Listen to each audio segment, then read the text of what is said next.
दायित्व नेबा परे एक्शन मोड रे भुवनेश्वर डीसीपी प्रतीक सिंह दुर्दांत डकायत चक्रधर बारिक ओरफ चकरा बारिक को एनकाउंटर करिछि कमिशनरेट पुलिस।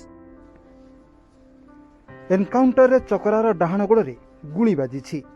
गुरुतर अवस्था रे चकरा को एससीबी मेडिकल को स्थानांतर करा जायछि। स्पेशल स्क्वाड और खंडगिरी पुलिस रो मिलित रे एही एनकाउंटर करा जायतिला।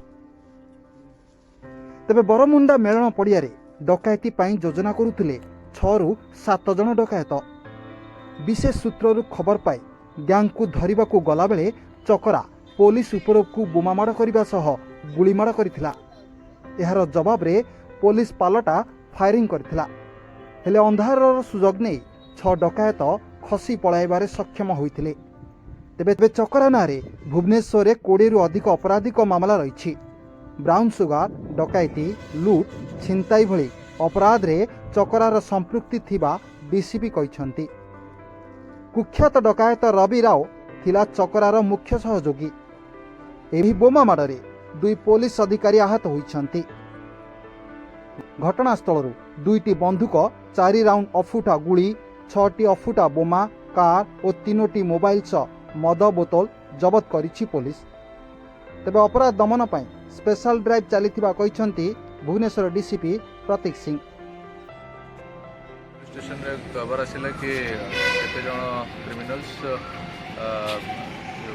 बड़मुंडार मिलन पड़िया अच्छी सेठी एकाठी होती से प्लान अच्छी बड़मुंडा हाउसिंग कम्युनिटी रे जाइकी गोटे आर्मड डकैती करने को से माने प्लानिंग करुछंती। खबर पाई इमिडिएटली खंडागिरी पुलिस स्टेशन और स्पेशल स्क्वाड टीम जाकि से जगह पहुँचले से देखिकी ये जो क्रिमिनल्स अच्छा से माने फायरिंग करिसेंती बोमा पकई ये रिटेलिएशन रे आम तरफ कंट्रोल फायरिंग होती। फायरिंग रे जो व्यक्ति इंजर्ड होती जार आइडेंटिटी जाना पड़ी से हूँ चक्रधर बारिक जे कि गोटे हार्डन क्रिमिनल अच्छी ना आगु भी 20 रु ऊपर मामला रुजु अच्छी। सब प्रकार क्राइम से करे आर्म्ड रॉबरी डकैती छिनताई लूट सब प्रकार मामला अच्छी। से लोक को इमिडिएटली कैपिटल हॉस्पिटल को स्थानांतरण कराई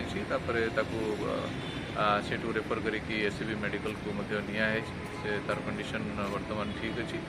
ये घटना रे पुलिस 2 जन कर्मी आहत होती से भी ठीक अच्छा से माइनर इंजरीज अच्छी।